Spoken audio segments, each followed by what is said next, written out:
ऐसा कानून तो बिल्कुल महामूर्ख कोई बना सकते हैं। ये जो कानून हड़बड़ाहट में पास किए हैं ये तो देशद्रोह की श्रेणी में आता है। कानून पास करने वाले ज्यादातर लोग जो बैठे हैं पार्लियामेंट में, ज्यादातर को ज्ञान नहीं है इस देश के संविधान का। इस काले कानून को भी खत्म करने की जरूरत है जो कि सांसदों को खुल के बोलने से पाबंदी लगाता है। और इस मामले में ज्यादा बड़ा रोल अदा कर सकती है देश की हाई कोर्ट और सुप्रीम कोर्ट, जो कि अपने रोल से मुंह मोड़े हुए एक तरह से पार्टियों के गुलाम हो चुके हैं देश के पार्लियामेंटेरियन। खामखा लोगों को देशद्रोह के मुकदमे लगा लगा के जेलों में ठूसने का काम वो देशद्रोह नहीं है। वहां तो तुम एक एक शिला, एक एक फलाना होगा, ये उद्घाटन होगा, ये पूजा होगी, ऐसे होगा, ड्रामेबाजी करते हैं प्राइम मिनिस्टर या देश के मुखिया, और यहाँ उस पर डिस्कशन कुछ नहीं।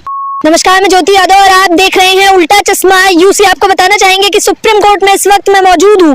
ट्रक ड्राइवर की लगातार हड़ताल चल रही थी, 2 दिनों से तो चक्का जाम हो रखा था। हालांकि सरकार की तरफ से एक बड़ी राहत दी गई, लेकिन सवाल यह है कि आखिरकार अभी भी ट्रक ड्राइवरों का आंदोलन समाप्त क्यों नहीं हो रहा है। उन लोगों ने एक बड़ा सवाल उठाया। उन्होंने कहा है कि ये सरकार ने जो रोक लगाई है अभी कुछ समय के लिए, ये एक बहुत बड़ा छलावा है। क्या सच में ये छलावा है? इस पर सुप्रीम कोर्ट के वकील बलराज मलिक का क्या कहना है, चलिए सीधे पता कर लेते हैं। सर, क्या कहेंगे आप, इस पूरे मामले को कैसे देख रहे हैं? पहले तो मैं ये कहूँगा कि कानून बनाना बिना लोगों की सलाह के, पार्लियामेंट कानून बनाने के लिए बनी है, मगर कानून बनाने का अधिकार तब है उनको जब लोगों की राय मशवरा पहले लें, एक्सपर्ट डाटा के हिसाब से स्टडी करके एक्सपर्ट लोगों की राय लें और सब कुछ राय मशवरा लेके, और पार्लियामेंट के हर मेंबर को खुली छूट दें उस पर बोलने के लिए, हर उठाए हुए प्रश्न का जवाब दे कंसर्न मिनिस्ट्री, और तब जाके कानून पास किया जाए। हो सके तो देश में यूनानिमसली कानून पास होने चाहिए अगर देश के लोकतंत्र को मजबूत करना है। फिर भी अगर कोई ऐसी वजह है, जल्दबाजी है और ज़्यादा इम्पोर्टेंट है देश के लिए, तब जाके मतदान का नंबर आता है। वरना खाली मतदान के आधार पर, संख्या के आधार पर कानून पास करना जल्दबाजी में और इतने सारे एमपीओ को सस्पेंड करके, ये देशद्रोह की श्रेणी में आता है। देशद्रोह क्या होता है? देश पे हमला देशद्रोह नहीं होता, वो तो एक मेन कारण है, एक आम कारण है वो भी एक, मगर सबसे बड़ा देशद्रोह है देश के साथ विश्वासघात करना, देश के लोगों को रोकना लोकतंत्र में भागीदारी करने से।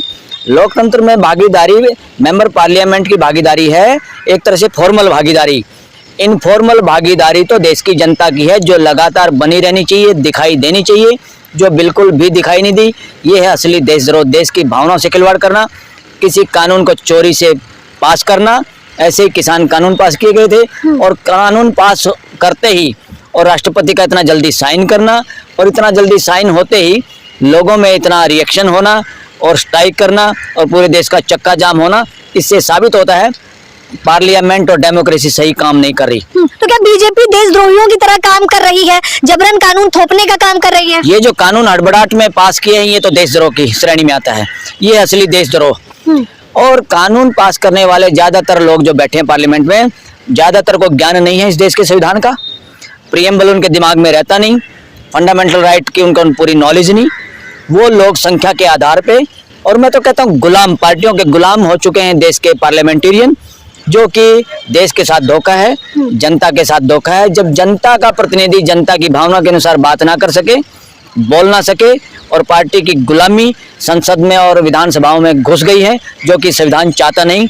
इस काले कानून को भी खत्म करने की जरूरत है जो कि सांसदों को खुल के बोलने से पाबंदी लगाता है। सर, क्या कहना चाहेंगे? ये देशद्रोह है। हाँ, बड़े बड़े कानून आते हैं, फिर वो चाहे किसानों का कानून हो या फिर जवानों का 1 रैंक 1 पेंशन हो या फिर अब जो ट्रक ड्राइवर का था, आखिर इन लोगों का सलाह मशवरा क्यों नहीं लेती सरकार? सलाह मशवरा लेना चाहिए ना, ये असंवैधानिक काम है, यही तो देशद्रोह है। लोकतंत्र में लोगों की भागीदारी लगातार होनी चाहिए, हर वक्त होनी चाहिए।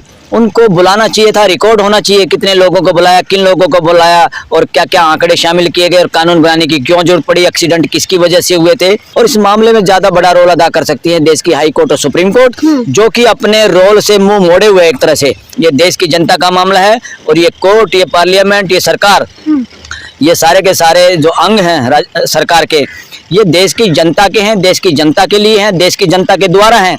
ये किसी बाप की बपोती नहीं है। इसलिए इसमें काम करने वाले जो लोग हैं वो अपने आप को बिल्कुल सही में सेवक समझें जनता का, और जनता के इशारे पे काम करें।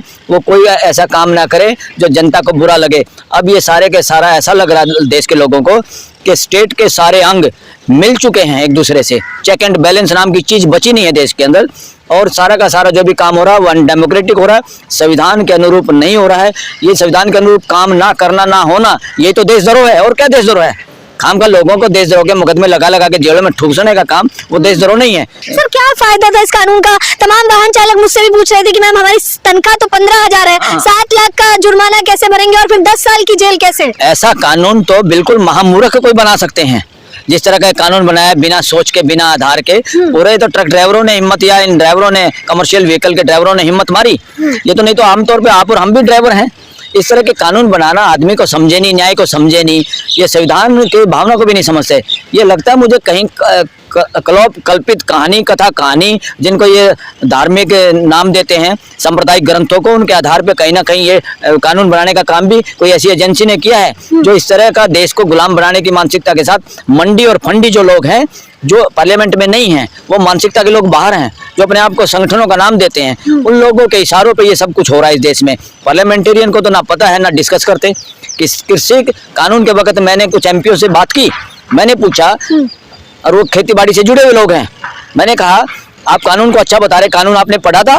बोले नहीं जी। आपने हिस्सा लिया था डिबेट में? मैं कहा नहीं जी। मैंने उनके घर पे ही उसको शर्मिंदा होना पड़ा, उसको मानना पड़ा कि आप बिल्कुल सही बात कर रहे हैं।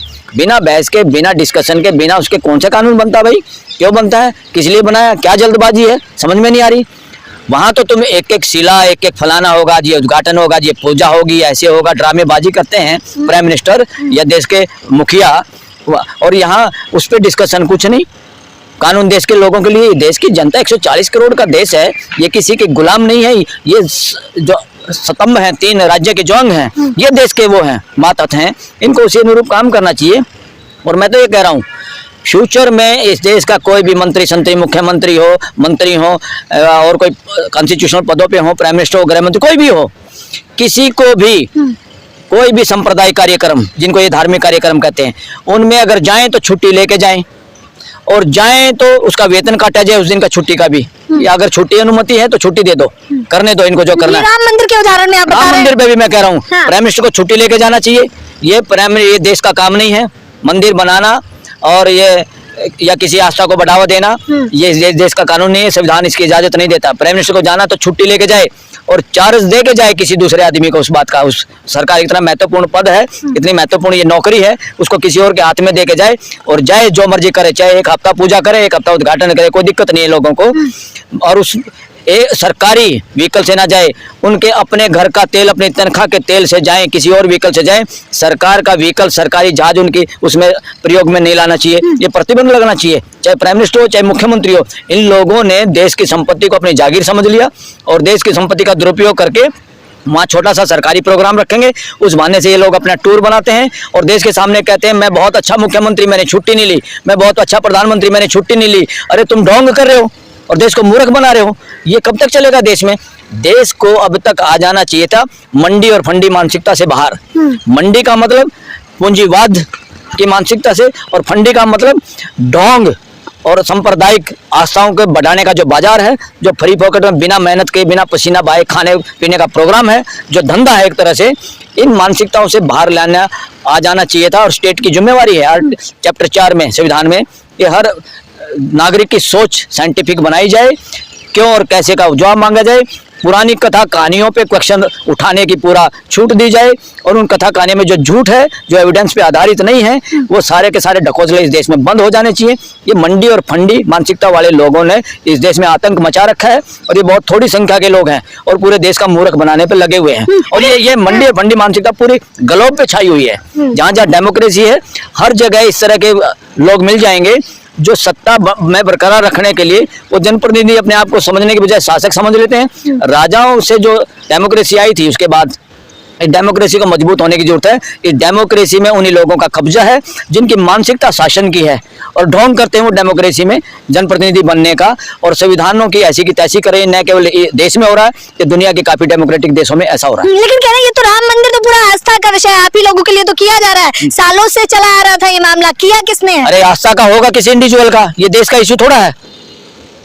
इस पे कितने % उठ गए हैं, कितने लोगों ने कहा है, कितने लोग कह रहे हैं दबी जुबान में। सबको पता है ये सही एविडेंस के आधार पे फैसला ही नहीं हुआ राम मंदिर का। राम मंदिर का अगर सही फैसला होता तो ये बौद्ध स्थान मिलता, ना यहाँ पे मस्जिद बचती, ना यहाँ मंदिर बनता।